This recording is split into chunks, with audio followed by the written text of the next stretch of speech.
बिस्मिल्लाहिर्रहमानिर्रहीम। अस्सलाम वालेकुम। शहबाज़ IT एकेडमी की तरफ से मोहम्मद शहबाज़ आपकी खिदमत में हाजिर है।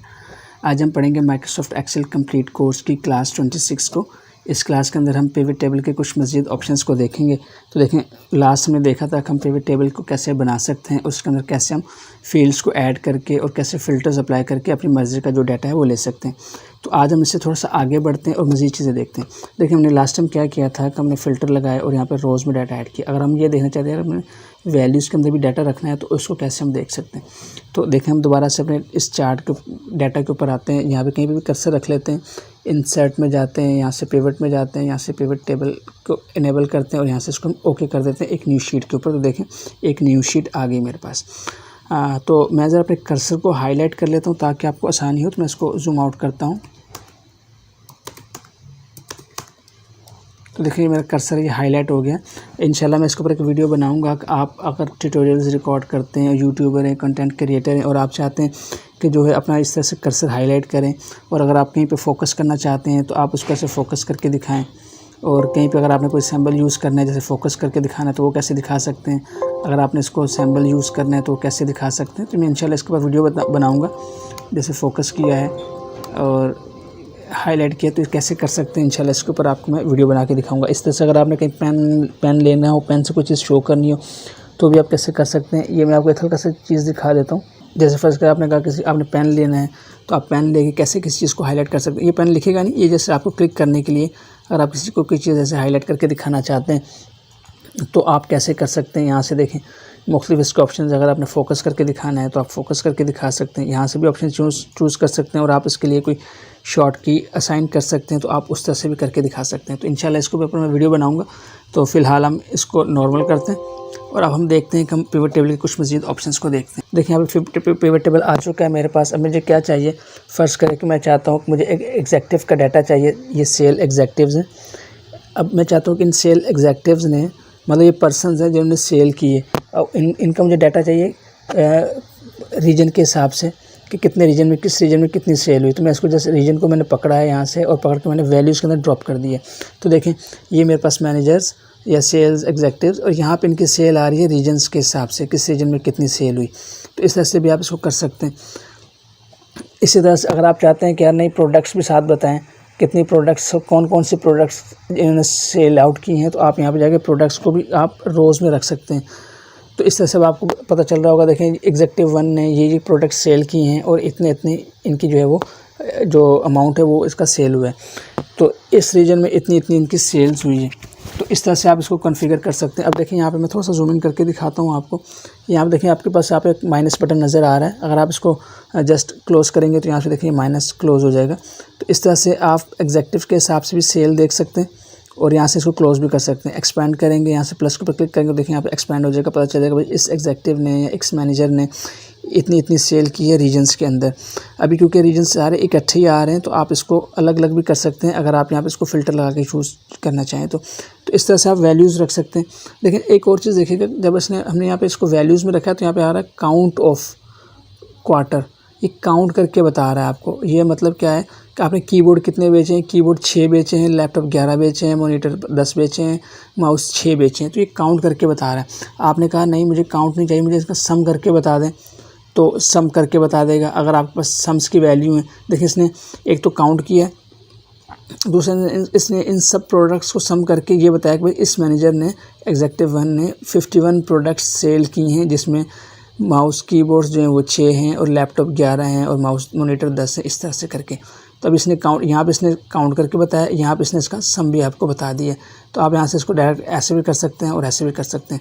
अगर आप ऑफिस में काम करते हैं तो ये ऑप्शन आपके लिए बहुत ज़्यादा फ़ायदेमंद होते हैं।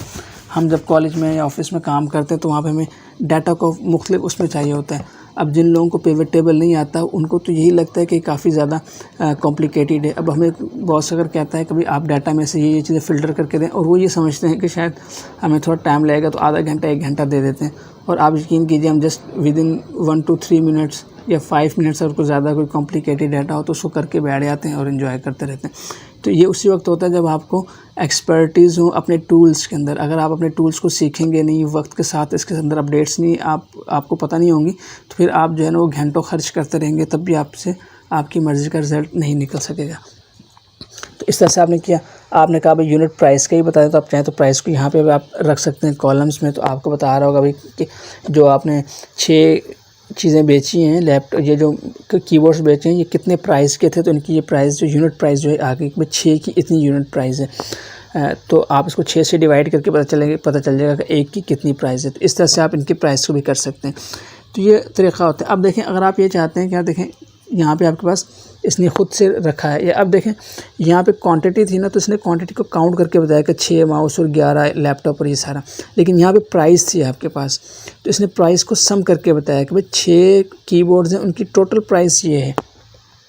ये आपको उसने बताया कि भाई 6 की टोटल प्राइस ये है, तो 6 बेचें, तो प्राइस का भी सम टोटल कर दे भाई, जितना यहाँ पे सम आ रहा है इसका टोटल ये है। तो ये पिवट टेबल की खूबसूरती है कि कैसे आसानी के साथ आप कर सकते हैं।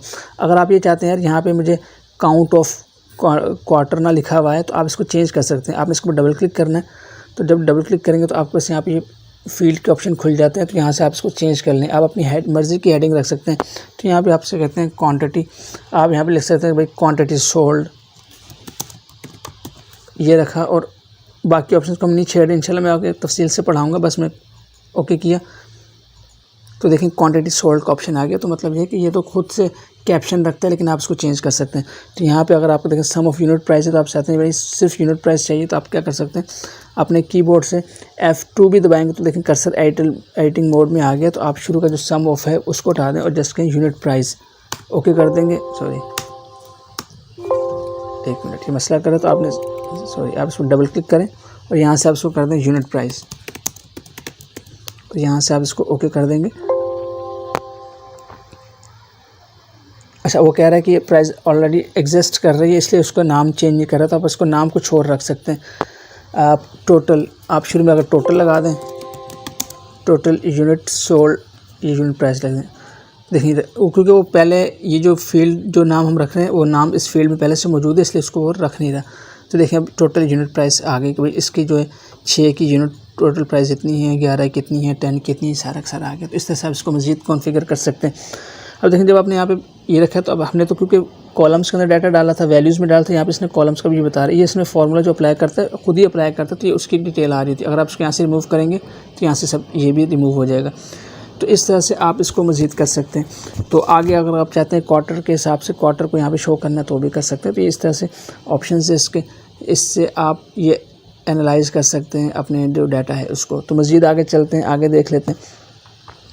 आगे इसमें ये है कि अगर आप इसका चार्ट बनाना चाहते हैं, आप चाहते हैं कि यार ये जो मैनेजर है या जितने भी मैनेजर्स हैं, मैं चाहता हूँ उनका एक चार्ट बनाऊँ। देखिए पिवट टेबल तो एक है, आपके पास डाटा एक है, इस एक डाटा में से आप सैकड़ों पिवट टेबल बनाएं। आप पिवट टेबल बनाएं मुख्तलिफ़ कामों के लिए, मुख्तलिफ़ चार्ट्स के लिए। अब फ़र्ज़ करें कि भाई मैं चाहता हूँ कि इसका मुझे चार्ट्स के लिए चाहिए, तो मैं क्या करता हूँ, जो यूनिट प्राइस वाली इसको मैं हटा देता हूँ फ़िलहाल। यहाँ देखिए आपने यूनिट प्राइस को अनचेक करना है, तो यहाँ से हट जाएगा। अब मेरे पास क्या है कि ये प्रोडक्ट्स की ये डिटेल है, एग्जेक्टिव्स की डिटेल है, और यहाँ पे क्वांटिटी। तो इसको मैं क्वांटिटी को भी हटाता हूँ फ़िलहाल। तो ये प्रोडक्ट की जो क्वांटिटी है इसको मैं हटा देता हूँ। एक मिनट, यहाँ पे देखें, यहाँ से भी आप इसको जो है क्वांटिटी सोल्ड को आप यहाँ से भी रिमूव कर सकते हैं और यहाँ से अनचेक भी कर सकते हैं। तो मैं फ़िलहाल यहाँ से इसको रिमूव करता हूँ फील्ड को। तो ये आ गई।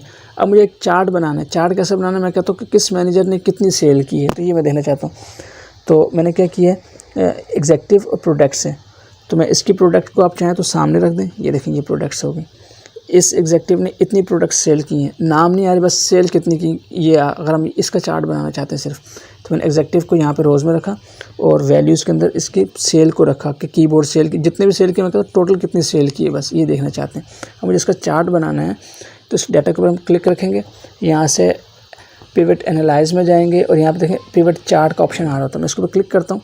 क्लिक करने के बाद आपको चार्ट्स के मुख्तलिफ ऑप्शन आ रहे होते हैं। भाई आपको लाइन का चार्ट चाहिए, आपको बार चार्ट चाहिए, इस तरह से मुख्तलिफ चार्ट्स, आपको पाई चार्ट चाहिए और आपको एरिया के हिसाब से चार्ट चाहिए, जितने चार्ट चाहिए।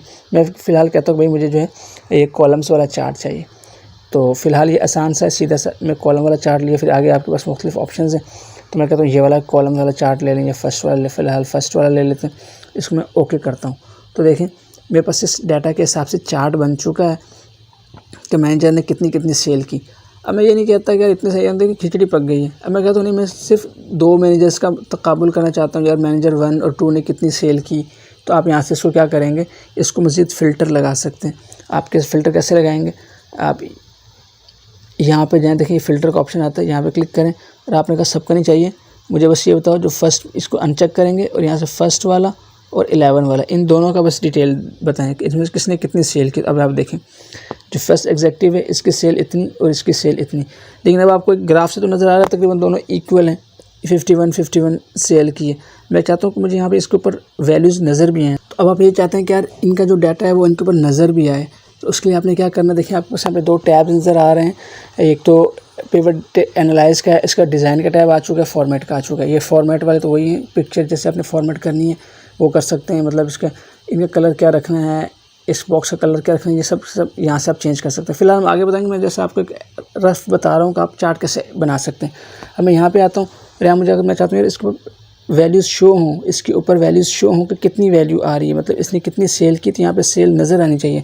तो आप लेफ़्ट साइड पे आएंगे, यहाँ पे देखें ऐड चार्ट के ऊपर, तो यहाँ पे आपको मुख्तलिफ ऑप्शंस होते हैं कि आपने क्या ऐड करना है इसके अंदर। आपने इसके अंदर एजेस ऐड करनी है, टाइटल ऐड करने हैं, मुख्तलिफ एजेंट्स ऐड करने हैं, सब कुछ ऐड करना है। मैं कहता हूँ मुझे इसके ऊपर डाटा ऐड करना है, मतलब इसकी मुझे वैल्यू नज़र आए कि कितनी वैल्यू है इस चार्ट की। तो यहाँ पर देखिए आप डाटा लेवल्स में जाएंगे, नन होता है, आप उसको सेंटर में करना चाहते हैं, देखिए डाटा लेवल नज़र आ रहा है 51। तो आप कहते हैं नहीं इसको टॉप पे रखना है, इसको ऊपर रखना है, नीचे रखना है, ये सब के सब ऑप्शन आ रहे होते हैं। तो मैं कहता हूँ इसको ऐसे रखें, तो देखिए मुझे बता रहा है यार ये ऐसा। आप इसको सिलेक्ट करेंगे और यहाँ से जाने के बाद इसके अंदर भी डाटा लेबल्स को आप रख सकते हैं, आपने कैसे रख दो। तो देखिए इस तरह से आपके पास डाटा लेबल्स शो हो रहे होते हैं। अब ये चार्ट है, आप इसको मज़ीद जो है वो कर सकते हैं, यार ऐसा करो मुझे 3 का बताओ, मुझे 13वें नंबर के साथ भी इसको कंपेयर करें, ओके करेंगे तो देखें थर्ड वाला भी ऐड हो गया। अब थर्ड वाले की जो सेल है ये कम है। तो आपने क्या करना है, पिवट टेबल आपने बना लिया और बनाने के बाद आपने डाटा को ऐसे मुख्तलिफ तरह से इसको आउटपुट ले सकते हैं। आपने कहा मुझे ग्राफ्स के लिए अलग चाहिए, प्रोडक्ट के ग्राफ के लिए अलग चाहिए, मैनेजर्स के लिए अलग चाहिए। तो जब हम डैशबोर्ड बनाएंगे आगे चल के, जब हम प्रोजेक्ट्स करेंगे एक्सेल के अंदर, तो वहाँ पे आपको हम शो करेंगे कि आप कैसे पिवट टेबल को यूज़ करते हुए एक इंटरेक्टिव किस्म का डैशबोर्ड बना सकते हैं अपने डाटा को सामने रखते हुए। तो जस्ट मैंने आपको आइडिया दिया, हम ग्राफ आगे डिस्कस करेंगे डिटेल से, लेकिन फ़िलहाल मैंने आपको जस्ट ऑप्शन आइडिया एक दिया है कि आप इससे क्या क्या कर सकते हैं। देखें हमने यहाँ पर क्या किया कि यहाँ पर बस डाटा है, इसको हमने इस तरह से नॉर्मल तरीके से एक रिपोर्टिंग की, इस तरह से हमने इसके अंदर फिर ग्राफ, मैंने एक पाई चार्ट का ग्राफ भी बनाया था, यहाँ मैंने बटन्स भी ऐड किए हैं। मैं कहता हूँ भाई मुझे 11 और 10 के और ये जो मैनेजर्स हैं इनका डाटा दिखाएं, तो देखिए यहाँ से डाटा भी चेंज हो रहा है, यहाँ से ग्राफ भी चेंज हो रहा है। ये मैंने इसका स्लाइसर्स ऐड किए, ये स्लाइसर्स क्या होते हैं, कैसे ऐड करते हैं, इस तरह से इसके अंदर टाइमलाइन होती है, क्या होती है, इसका आगे पढ़ेंगे। लेकिन जैसे आपको एक विजुअल्स दिखा रहा हूँ कि देखिए मैं कहा बस मुझे एक ही का चाहिए डाटा, 2 का चाहिए तो 2 का आ गया, 3 का चाहिए तो 3 का आ गया, मतलब 3 का कंपैरिजन आ गया। यहाँ से डाटा भी चेंज हो रहा है, यहाँ से ग्राफ भी चेंज हो रहा है। आपने कहा मुझे इन तीनों मैनेजर्स का डाटा भी ऑल क्वार्टर्स में शो हो रहा है। मैं कहता हूँ नहीं, मुझे सिर्फ थर्ड क्वार्टर में बताओ कि इनका डाटा का ग्राफ क्या रहा। आपने कहा यार ग्राफ चेंज करना है मुझे, तो आप यहाँ पे जाएंगे फॉर्मेट में, यहाँ जाएं और आप इसको ग्राफ को चेंज भी कर सकते हैं। चेंज टाइप के ऊपर क्लिक करेंगे और आपने कहा यार मुझे अब यहाँ से लाइन वाला ग्राफ दे दें, जैसे ये है, आपने लाइन वाला चूज़ कर लिया, आपने इसको क्लिक किया, तो देखिए अब आपका ग्राफ बता रहा है भाई कि जो 3 मैनेजर्स हैं इनका डाटा की क्या सूरत हाल है। आपने कहा 2 क्वार्टर के अंदर इनका मुवाजना किया जाए तो 2 में आ जाएगा। आपने कहा साथ चौथे को भी ऐड कर लो तो चौथे का भी ऐड हो जाएगा। देखिए यहाँ पे ऐड हो रहे हैं। आप बाहर चार्ट को, कॉलम चार्ट को, पाई चार्ट को, इसी तरह से एरिया के चार्ट, मुख्तलिफ़ किस्म के चार्ट्स को यूज़ करके अपने डाटा को विजुलाइज़ करवा सकते हैं। और ये विजुलाइजेशन है ये ऑटोमेटिक होती है। अगर आपने अपने मेन डाटा के अंदर कोई चेंजेस की तो ये चेंजेस का इम्पैक्ट आपको यहाँ पे ऑटोमेटिकली नज़र आएगा। तो ये पिवट टेबल की खूबसूरती है। जस्ट मैंने आपको ये एग्जांपल दिखाई कि आपके एग्जाम खुले कि हम पिवट टेबल के अंदर क्या क्या कर सकते हैं और आपका इंटरेस्ट कायम रहे जब हम आगे की वीडियोस पढ़ें। तो आज की वीडियो के अंदर इतना ही। हमने आपको ये बताया कि आप कैसे एक चार्ट के लिए अपने डाटा को फ़िल्टर कर सकते हैं और कैसे आप जो है अपने डाटा के अंदर मैनेजर के हिसाब से वैल्यूज़ के अंदर डाटा को रख के कैसे फ़िल्टर करवा सकते हैं। तो उम्मीद है आपकी वीडियो पसंद आई होगी। इंशाल्लाह नेक्स्ट क्लास के अंदर हम थोड़ा सा मज़ीद एक्सप्लोर करेंगे और पिवट टेबल के मज़ीद ऑप्शंस को देखेंगे। मुख्तलिफ़ क्लासेस के अंदर हम रखेंगे और हम एक एक ऑप्शन को भी डिटेल से पढ़ेंगे। इवन जैसे आपको एक आइडिया दिया, इंशाल्लाह अगली क्लासेस के अंदर हम इसको प्रॉपर तरीके से लेके पढ़ना शुरू करते हैं। तो आपसे नेक्स्ट क्लास में मुलाकात होती है, तब तक के लिए इजाज़त दें। अस्सलामु अलैकुम व रहमतुल्लाहि व बरकातहू।